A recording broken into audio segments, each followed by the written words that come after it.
Good evening, everyone. But before we begin this afternoon's, tonight's webinar rather, I just would like to give some reminders to the participants. I understand some are still trying to sign in, but while doing that, while waiting for them, just a few reminders. So all participants will be in listen mode only until the end of the presentation. You can send in your questions via the chat box, or you can send them to me privately if you're shy. The session will be recorded, and we will provide you a copy after the presentation, maybe tomorrow or the day after that. So once again, good evening, ladies and gentlemen, fellow veterinarians, colleagues. First, I'm Lina Policarpio and currently the president of the UP Societas Mulierum Alumni Association. And welcome to the third episode of this webinar series, aptly called COVID-19 Veterinarian's Perspective. This was actually conceptualized and powered by the UP Society of Men and the UP Societas Mulierum with the main objective of providing fellow veterinarians as well as allied professionals and the industries we touch relevant information about COVID-19 and how it impacts our profession and how we can effectively adapt to the new normal, so to speak. So we started this 2 weeks ago, so rather 3 weeks ago, and we started with Dr. Mundita Lim, who underscored the importance of the veterinarians in protecting biodiversity and the critical role we play in ensuring that One Health is being practiced in disease control, more so in pandemics such as this. Then last week, it was a very enjoyable presentation by Dr. Raymond De Villa. He is based in California, who woke up at 3 a.m. to join us. And he shared with us the various changes they did in their practice in California to adapt to the changes brought about by COVID-19. So we also have recordings of those two webinars. Now, we have a fourth one lined up for next week, but for this week, we have with us a very young entrepreneur veterinarian and served as the inspiration actually of this webinar series. He was presenting during his AIM presentation, and we talked briefly, why not do it for veterinarians as well? So this young entrepreneur, I think, took after his parents rather, who are both very successful entrepreneurs. So most of you might have known the parents of our speaker. Actually, a year after graduation from the UP College of Veterinary Medicine, he already established two outfits. One is Aquarius 168, and this year, Approbius Incorporated. Currently, he is the Chief of Operations of MSA, AgriSolution, and since 2019. And this year, he acts as the chairman of the board of the MSA group of companies. He is a graduating student of the Master of Entrepreneurship at the Asian Institute of Management. I will not take much of your time. Let me now call on Dr. John Mark Andaya as he presents how to adapt veterinary pharmaceutical distributors coping with the coronavirus pandemic. Dr. Andaya, please. Hi, Dr. Dina. Thank you for the kind introduction. I would like also to acknowledge the presence of some of our dearest colleagues present, especially Dr. Cora Occidental, our PVMA president. So let me share my screen first for my presentation.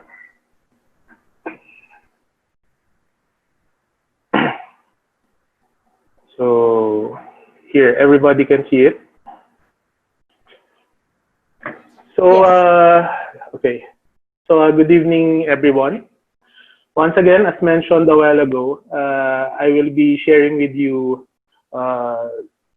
some of the few things about how I as an entrepreneur and a veterinarian adapted with the challenges brought about by COVID-19.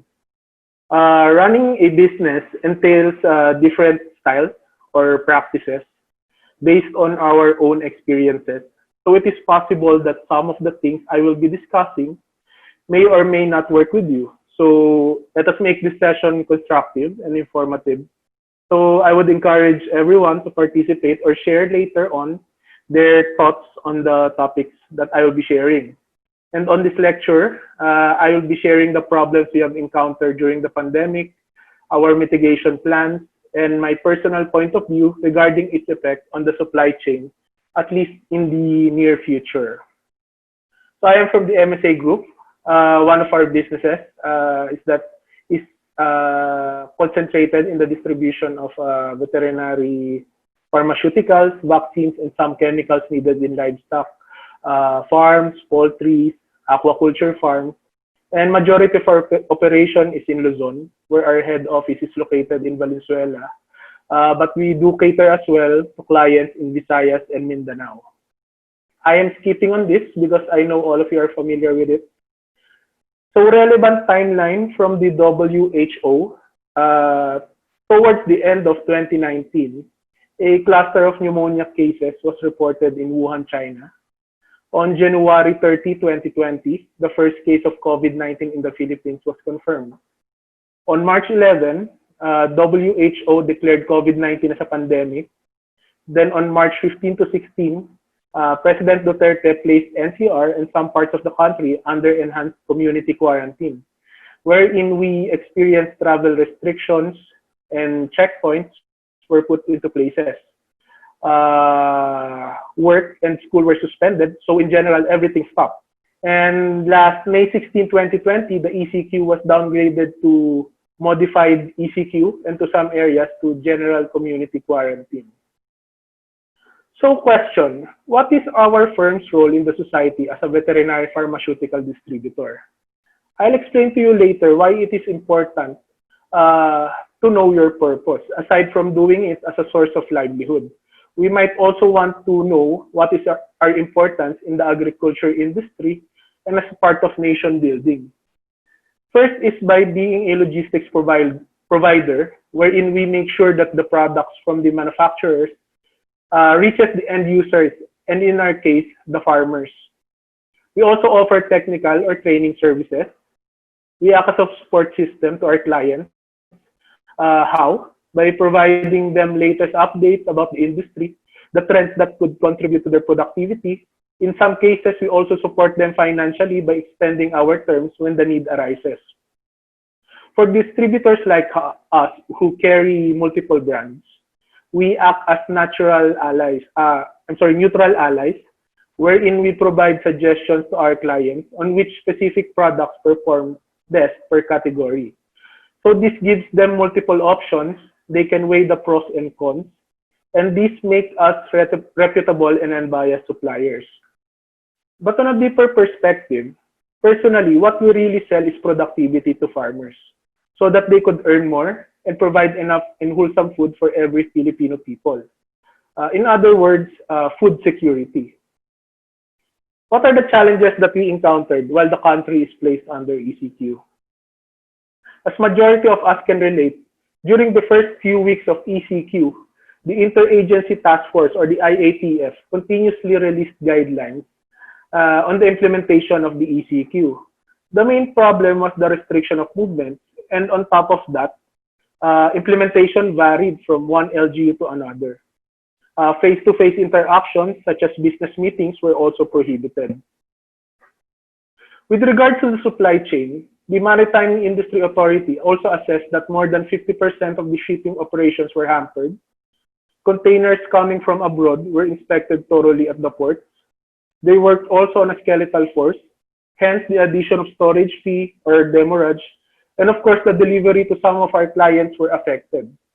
Aside from this, if I remember it right, there were also employees of the Bureau of Customs that tested positive with NCOV. There was also a suspension of work. Non-essential businesses were asked to shut down. However, essential businesses are permitted to continue, but majority cannot require their employees to go to work. First reason is, of course, the health hazard, and second, the absence of public transportation. Implementation of curfew also affected our deliveries on farther areas.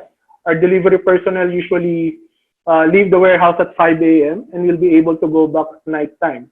This was a problem at the beginning, but eventually it lightened up. We also experienced decreased sales. Aside from the restriction of doing personal interactions with clients, the implementation of ECQ and the decreased consumer spending resulted to a decreased demand for all products, including meat. For example, for the broiler, there was an oversupply, hence farm gate prices dropped. So there was also a decrease in the production in some of the farms that we are catering to. Therefore, our sales also decreased. Some farms also cut on their costs and removed products like some supplements in order to lower their cost to produce. One of the big problems by majority of the businesses now is their cash flow, affected of course by the adjusted banking hours. And as a result of what I have mentioned earlier, some of our clients, if the farm gate prices are low, they also find a hard time paying their dues. And on top of that, limited movements also contributed to the difficulty in collections. We have enumerated the problems, and now let me go back again to those problems, and I will be sharing with you the mitigation strategies that I have implemented in our company. Again, the mitigation strategies depend on your current situation, as well as your available resources. But for us, the following interventions work. First, with the problem on the implementation of and restricted movement, we made sure that we are in close coordination with the IATF through the Department of Agriculture, specifically with the NMIS, headed by Dr. Morales. So it is important that we keep in touch to the governing bodies in our industry, such as the DA, Bureau of Animal Industry, PVMA, PVDA, and other associations, so we can give timely feedback so that it can be addressed as soon as possible. During the first day of implementation, wherein no food pass nor IATF IDs were provided, we made sure that we always have with us complete documents such as invoices, copy of memos from DA, business permits, and employee certification so that we can explain properly to the authorities why we need to go out. Going back to my first set of slides, the importance of knowing the deeper role of your firm in the society provides a big impact on certain difficult circumstances because that is your core, that is our core. We also did every other day deliveries. We assigned a dedicated delivery person per area so that logistically, he will be familiar with the checkpoints and guidelines implemented by different LGUs. Our sales team also worked from home. They are doing their sales calls through social media and telemarketing. We also meet online often via Zoom, and it is very convenient for us. Before COVID, we only meet once or twice a month.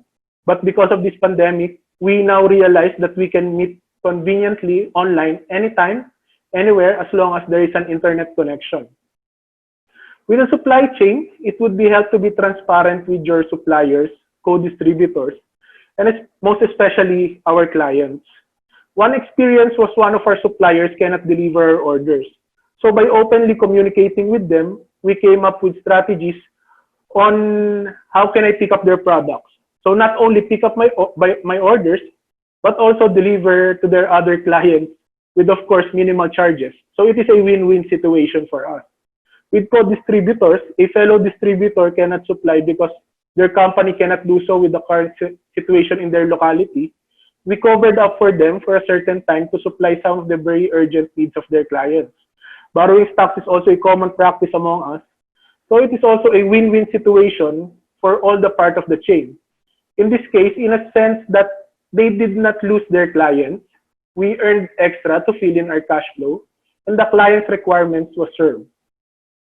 I would say that in pandemics like this, in order to survive as an industry, we should cooperate, especially that we are considered a part of the essential necessities. People depend on our clients to supply enough and wholesome food, while our clients rely on us to provide what they need in order to fulfill it. However, some of our some events are uncontrollable, such as port congestions. So it is important to be transparent with our clients so they can do their own mitigation measures as well. Next problem would be the suspension of work and public transport. It is important to educate your employees about the situation and making them understand why are their jobs important in times like this. We also gave hazard pay or bonuses. In our case, we gave an additional 50% on top of their normal wages. This is for the office-based employees and those who are part of the logistics. It also helps to ask waivers from your employees, especially who are going out of their homes to report to work. To address the lack of transportation, we provided shuttle to our employees who live within NCR. And for those who reside outside NCR and coming from places that are under total lockdown, we provided free lodging options for them. With the health hazard, one of the reasons I presented the timeline at the beginning of the presentation. The first thing we did actually after the first case of COVID was announced back in January was to hold a meeting for our employees, educating them about the disease and most especially health hazards with it. We constantly reminded them about the things that they should and should not be doing. So going back to timeline, that was end of January. It gave us more than a month to prepare. I forgot to mention that earlier that the assessment and orientation of the skeletal workforce was done about a month before the declaration of ECQ. So preparing for the worst paid up for us because we were able to continue with our operations since day one of ECQ. Sharing with you also the guideline that we are now following from the Philippine College of Occupational Medicine with regards to proper protocols if in case you choose to continue your operations. You can have a complete and clear guidelines from, and this can be found at the PCOM website. So do not forget that this pandemic is not just about ECQ. It is also a health crisis. So better keep ourselves and our employees updated with every development about the disease. We implemented strictly some guidelines in order to lessen the health hazard and to adhere with the government policies. So as I have said, we have implemented skeletal workforce. We divided the employees into two groups and do every other day shifting. So it is important that we have an inventory of our human resource. So you have an idea which items are essential and which items cannot be remotely or which can be done remotely or less often. It will give you a clearer view on how to implement a skeletal workforce efficiently. By the way, I am also considering now a 14-day straight shift to lessen the health hazard. Of course, this needs to be studied carefully because definitely it will have an effect on the cash flow of the employees in particular. But for me, it might be worth considering. We also strictly implemented the wearing of masks inside the office. And if you can notice in the picture, we also have glass dividers. We assigned an employee to monitor our protocols. So I am very sure that you are familiar with most of this. The entrance, we check temperatures using non-contact thermometers. We also provided logbook, wherein all people, including the management, shall log in health declarations if they are experiencing some of the symptoms, their last place visited, and of course, the time in and time out. This will be vital for contact tracing if in case there will be a problem. We also provided foot baths on entrances. We put sanitizers on high contact areas such as doors, pantry, and stock room.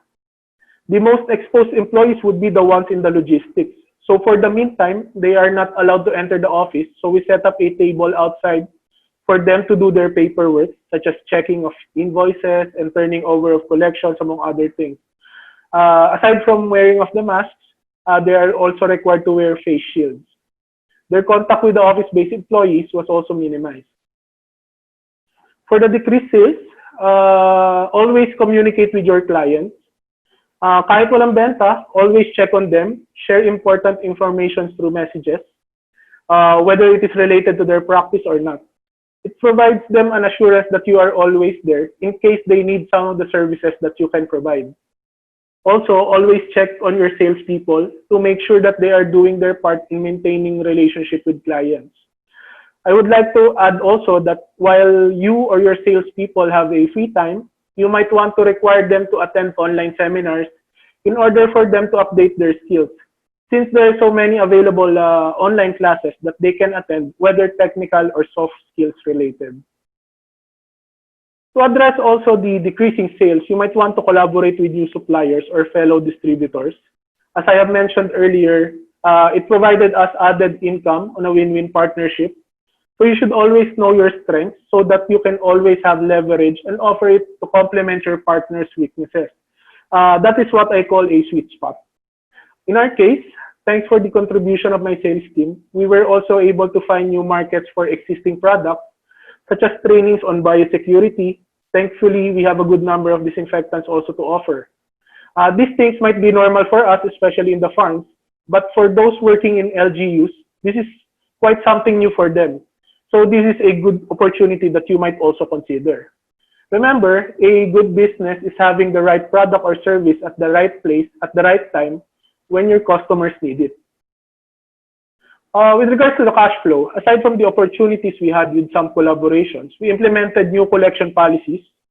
We classified our clients or rated them based on their payment habits. We incentivized prompt payment and online transactions. We did this to address the potential health hazards and, of course, the travel restrictions.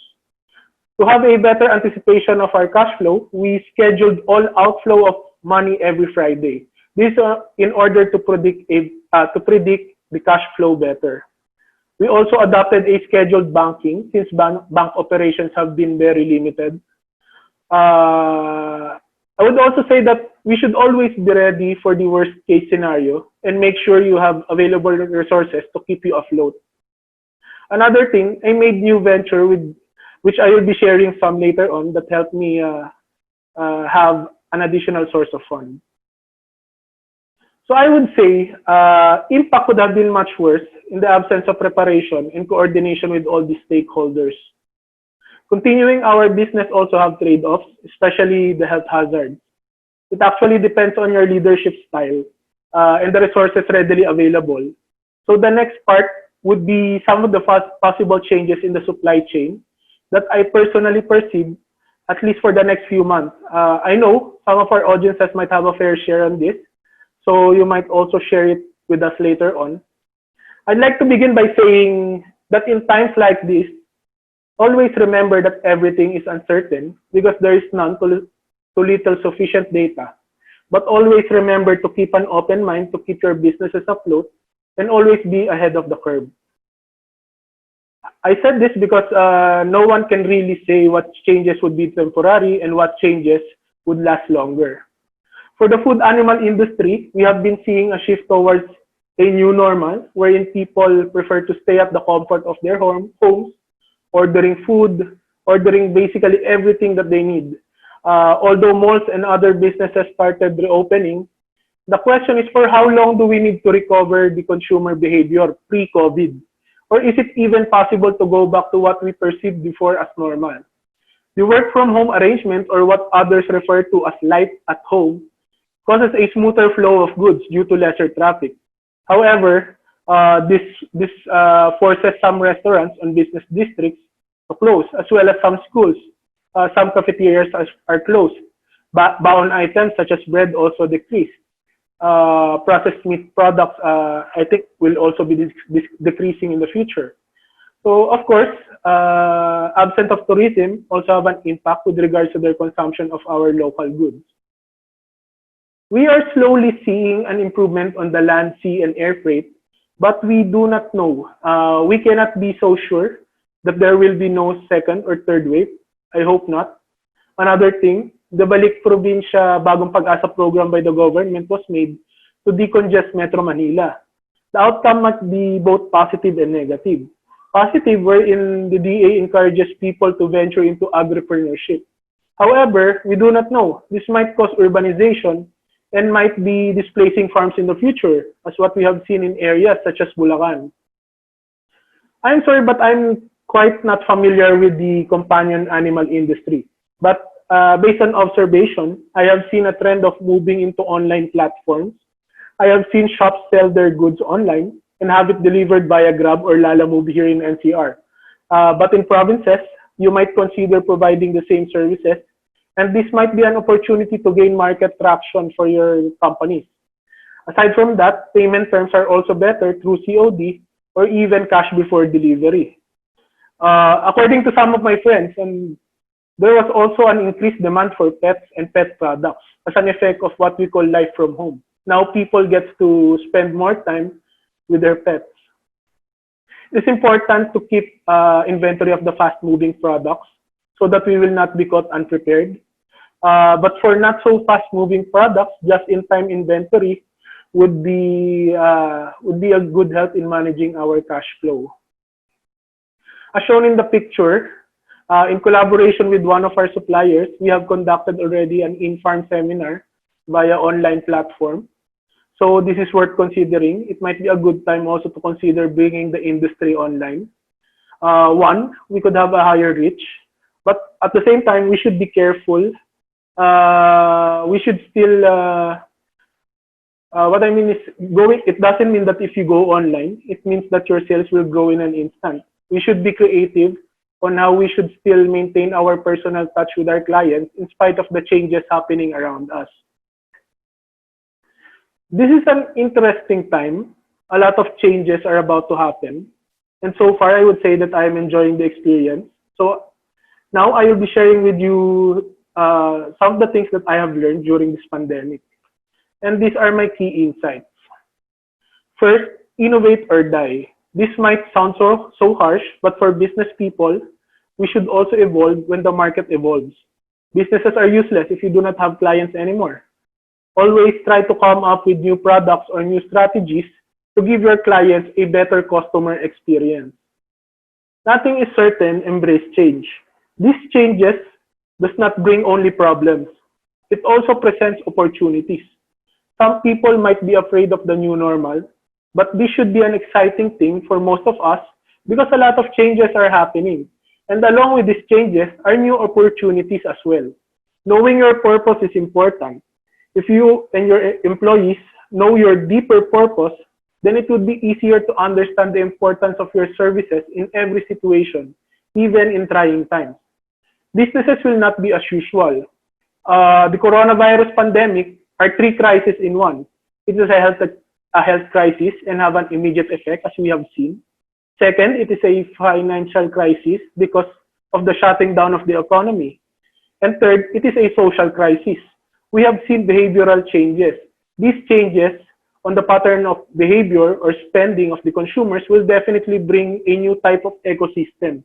So it is important to continue adapting. Next is pretty interesting. Winning is not about killing your competition. Sometimes it's collaboration. I described some examples earlier where collaborations, even with competitors, have been very beneficial for all of the members of the supply chain. You should always have an inventory of your strengths or your assets because these things will be your anchor to implement changes on your operation and even explore on new opportunities. Cash is king. This is explainable, but to add, it is also important to have online cash available because there is a trend that more and more transactions are being done online. Health is wealth, of course. You should treat your employees as if they are your family members. Always find ways to protect them while they do their jobs. As a lot of people are now going outside, it is even more important for us to protect our employees. Remember to treat all people as if they are infected. Last but definitely not the least, coordinate always with the government through associations like TVMA, TVDA, to let them know about your concerns so they can address it as soon as possible. It should be a two-way communication, and I appreciate the effort, especially of the Department of Agriculture for being one of the active agencies during this pandemic. These are some of the additional ventures that I was able to do by collaborating with people from other industries. First one is disinfection pH. We started with selling mats and disinfectants. Now we have a series of product lines for home disinfection and air sanitization. Next is where I partnered with a human pharmaceutical company and several doctors wherein we do not only sell pharma products, we offer services such as corporate testing, flu vaccinations, other medical related services. And by June, we will be launching our telemedicine mobile application and website. Third is we put up a disinfection service company and is focused on disinfecting offices, restaurants, and other establishments. I have enumerated this to illustrate how I use our available assets. And in this case, we are very familiar with disinfectants. We did strategical partnership with people from other industries who are knowledgeable about offering these types of services. So by knowing your strength, you now have something to start with to enter into new ventures. Remember that assets are not limited to cash or products or properties. It also includes your reputation and network. I envision a future wherein agriculture will still be very essential because of food security. We might be looking at a future of self-sufficiency. Logistics will be very vital in bringing all these changes to consumers. As distributors, if your biggest strength is logistics, you might want to consider exploring other industries as well. We are seeing also increased awareness with physical and mental wellness. People are very much keen on hygiene, wherein they perceive that everything they will be touching should be sanitized. And of course, majority of technology-driven industries will thrive. So with that, I will end my presentation with a quote from one of my professors. He said that in a crisis, the worst failure is the failure of imagination. So I would like to thank again the UP Society of Men and UP Suquetas Moliero for the initiative to do projects to uplift the veterinary industry, specifically the one close to my heart, which is the pharmaceutical distribution. For the business owners here and my fellow distributors, I see also some farm owners and practitioners. Please extend my gratitude to your employees who are also considered frontliners in ensuring food security in our country. I am hoping that I have shared something significant today. You are also welcome to share your insights and the best practices that work for you. I know there are a lot of reputable practitioners and entrepreneurs in the audience. So again, a big thanks to all of you, Doc Dina. Thank you, Dr. JM Andaya. Indeed, you shared a lot of valuable information and learnings to the audience tonight. Before we, wait, may lesson ako from you eh. Keep an open mind, be ahead of the curve. And knowing your purpose is key. So thank you for that. I learned something from you. Actually, ang dami kong notes dito.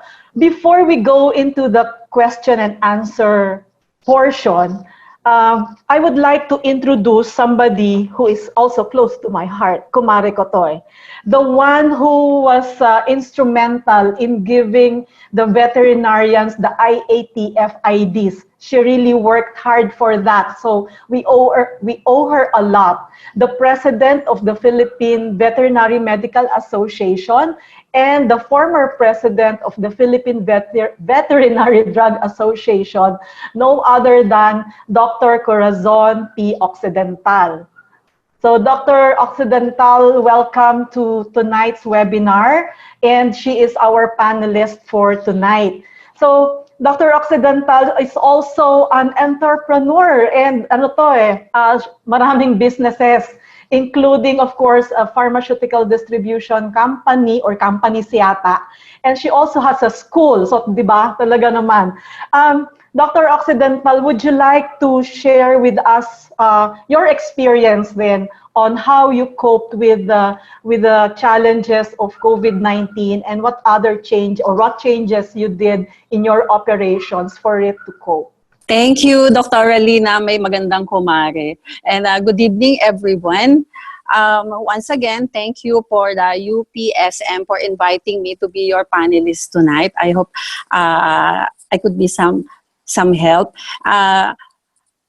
Congratulations to your organization for this webinar. And Doc JM, ang contemporary ko, ang iyong mommy at daddy. Thank you. Ang galing naman, for your thorough analysis and sharing your company's strategy unselfishly in dealing with pandemic.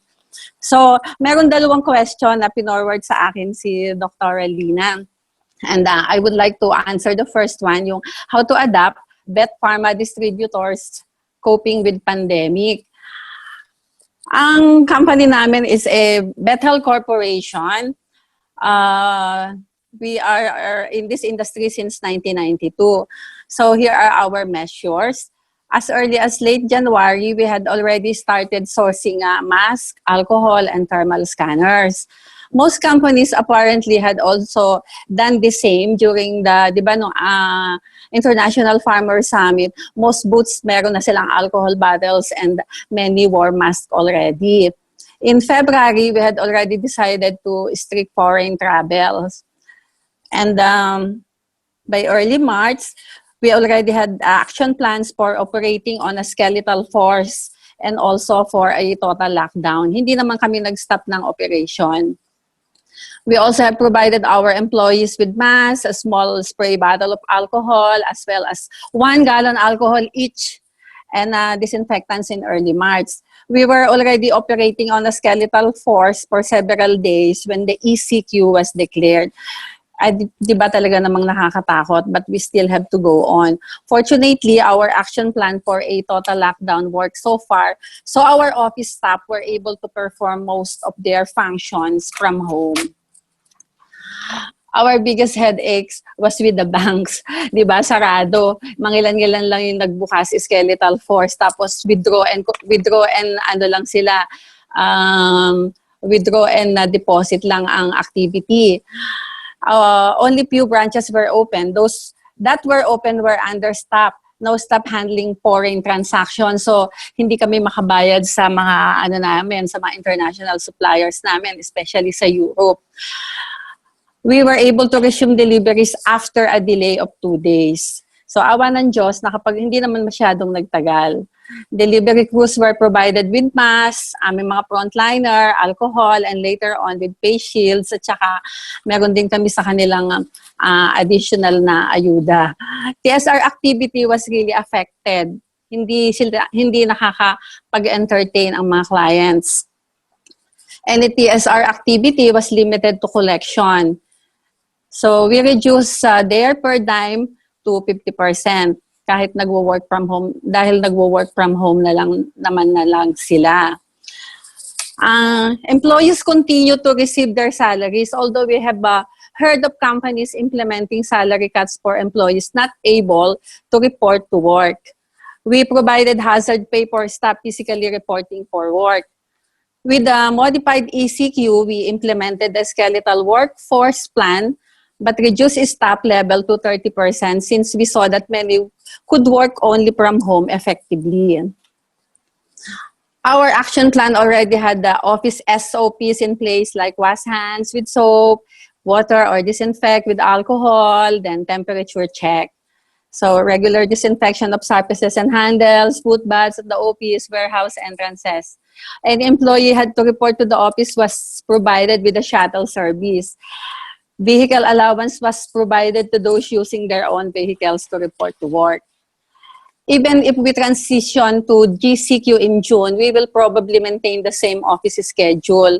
Skeletal pa rin kami. Hopefully, under GCQ, our sales team will be able to do more promotional activities, although the guidance will still be health and safety first.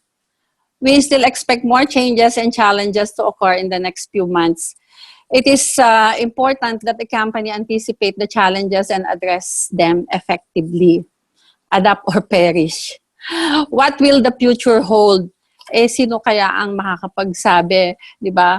Will there be a second wave? I hope not, but will not bet on it. Will there be an effective medicine? Sana. Will there be an effective vaccine? I certainly hope so and pray that it comes really soon. Will COVID-19 be here to stay? Probably, but I hope that with effective medicines and vaccines, threat will go down to the level of the common flu. The effect on local animal health companies like us would be contraction of the market due to the huge drop of population in swine, although this is due to ASF and the poor profitability nowadays in broiler and egg production. Meron din akong in-email sa'yo, Doc Lina, na sharing ng data earlier. The overall economic situation will be unfavorable for the next few years. Unemployment expected to be at 5 to 10 million. Many overseas workers will lose their jobs, directly affecting dollar remittances. Around 6 million will no longer come. At 3 eggs per tourist, this would mean 18 million eggs that will no longer be eaten. Hotels and restaurants will not go back to their former business levels when they reopen. Not only will sales drop, but cash flow will be affected as accounts receivables will suffer. The global coronavirus pandemic is causing an unprecedented disruptions around the world, including livestock, of course, companion animal, and that of the whole veterinary drug and allied industry. Whatever happens, we need to protect the food supply. We need to step up, be more flexible and adaptable to the new normal.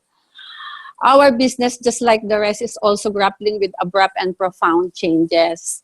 On top of the inevitable changes in our respective companies, we need to adapt to the new normal of those agencies that are directly related to our business, di ba? BAI, yung sistema sa BAI, sa BIFAD, BIR, sa City Hall, para sa ating mga licenses, and other government agencies. At first, even as cases of COVID-19 were escalating steeply nationwide and worldwide, para namang things were fine. Kasi syempre, tuloy-tuloy naman nakakain ang mga animals, tuloy-tuloy naman na kailangang kakain ang mga mamamayan. So, hindi agad-agad ang effect sa amin, sa veterinary pharmaceutical. Much as we want to maintain and stick to our annual target and growth forecast, the health and safety of our staff, especially our frontliners nga, are also our priority. More importantly, we need to adapt to the new behavior.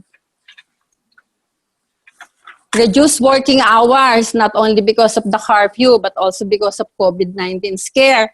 Ang office namin, 9 a.m. to 3 p.m. So, skeletal force na nga, reduce working hours pa. Sana hindi naman, pero kung ano man yung mangyari, potential laid-off siguro.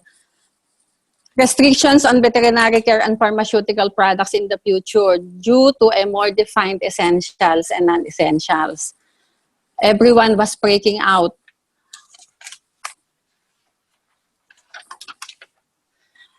Yung na-mention kanina ni Dr.JM, medyo tumaas ang challenge namin sa collections, mga receivable problems. Reduction of the management working class. Di ba, ages 60 and above, yan pa naman yung mga nasa management. Then yung 21 below, hindi na muna pwedeng lumabas. And meet payroll and other operational expenses while business is down. Challenge also in inventory costs, delegation of authority and empowerment of employees. Hindi naman problem yon. So we need to continue aggressively promote our products through webinar like this. Strengthen customer relations by continuing to provide quality products and extension technical services. And we have to adapt with the new normal. So yung meron sana akong isi-share, Doc Lina, nakita mo Yes, na na email ko, yung how do you see the future of the veterinary drug industry as a business owner? Ma'am, pwedeng later hold on to that question yet. Okay. Okay. So, we have some more questions here. So, siguro later address natin yan before we end. Apparently and admittedly, the veterinary drug industry suffered during this pandemic. And nakita natin yan with the two insights from Dr. Andaya and Dr. Occidental. We have several questions here. First is for Dr. Andaya.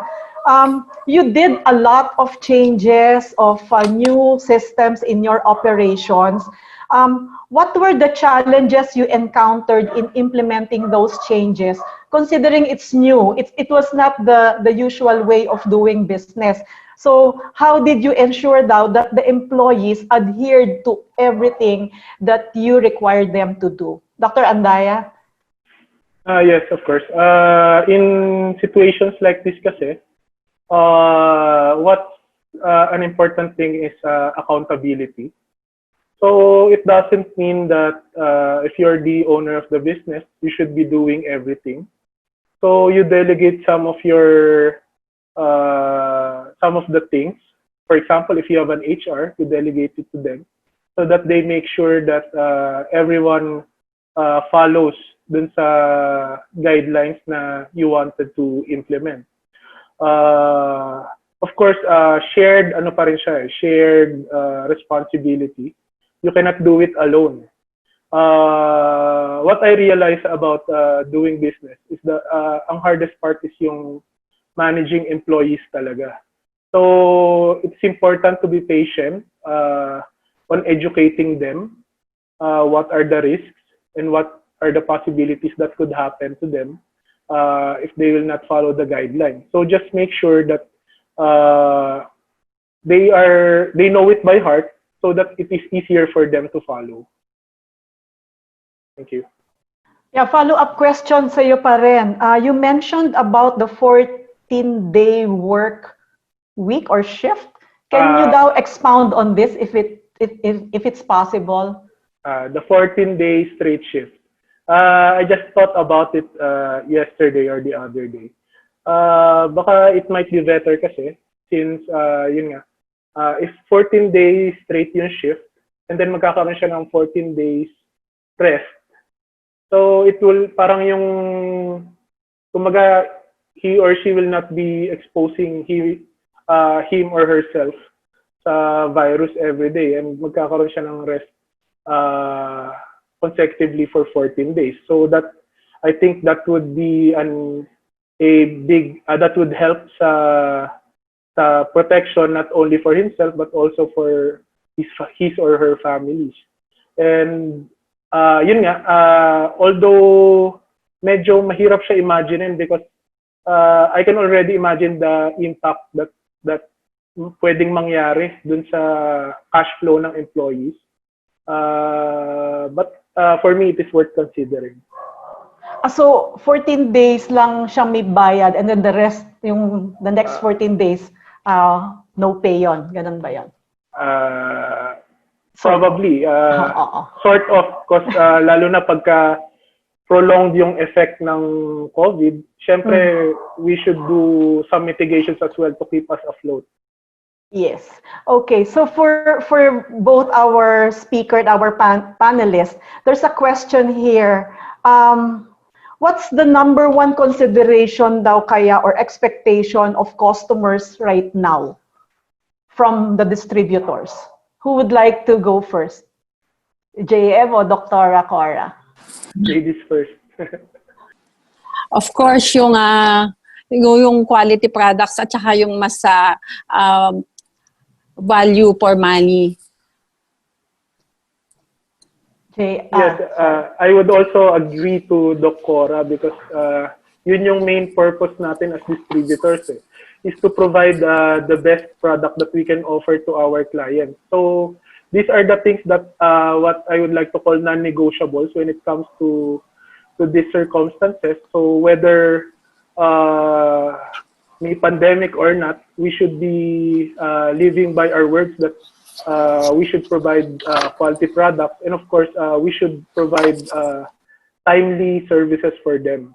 So sabi mo nga dati or the beginning of the lockdowns, there were delays in the deliveries. I think Doc Cora also mentioned that, but now smoother na yung ating deliveries, right? Especially with the food passes and the IATF IDs that we have. Okay, meron pa ditong mga questions. Sandali you can also type in your questions here, but I'm receiving also questions dito sa chat.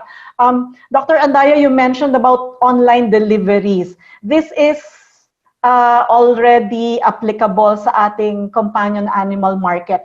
Do you think this will be doable as well in the food animal business? For me, it is not an impossible thing to happen. Kaso we need to, parang what I am perceiving in the near future is more on collaboration, not really online, such as parang deliveries via Grab or Lalamove. It's not like that. Parang it's a type of parang collaboration where a dedicated logistics provider can serve different distributors. So, mas nakikita ko yon na trend wherein instead of investing sa mga delivery trucks, maybe we could invest more in marketing if that is your specialty. Interestingly also, I was also going out there from time to time during this pandemic. I have seen motorcycles that have a cold chain Ice box ba? parang ice box eh. Parang there's already a company doing that for human pharmaceutical.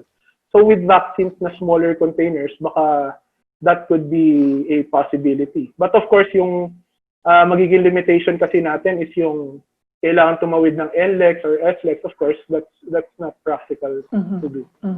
Okay, thank you.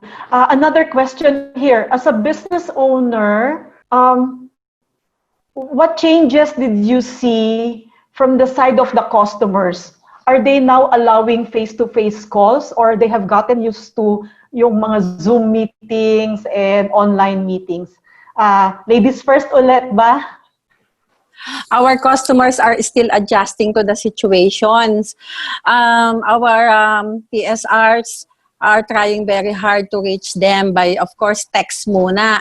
Pero kapag nangungumusta kami, kasi ako din, from time to time, I try to reach out with our clients. Okay lang naman kapag mangungumusta personal. Pero once na nag-touch ka na ng topic tungkol sa business, medyo na sila, hindi muna kasi syempre pare-parehong may problema, pare-parehong may scare. So, ayun, na sila na tawag mo doon, medyo hindi sila ma-reach nowadays. JM, would you like to take that as well? Yes, I also agree to what Doc Cora said. So I think right now kasi most of the farmers' priority, both swine and poultry, is to focus on their production and how to adjust also with this pandemic. Because for sure, they are also experiencing problems of their own. So I think it is enough na kumustahin natin sila and assure them that we are always here. Pero with regards to opening new business with them, siguro in the near future, but I think this is not the right time, not the right time. So we should understand then yung kalagayan nila.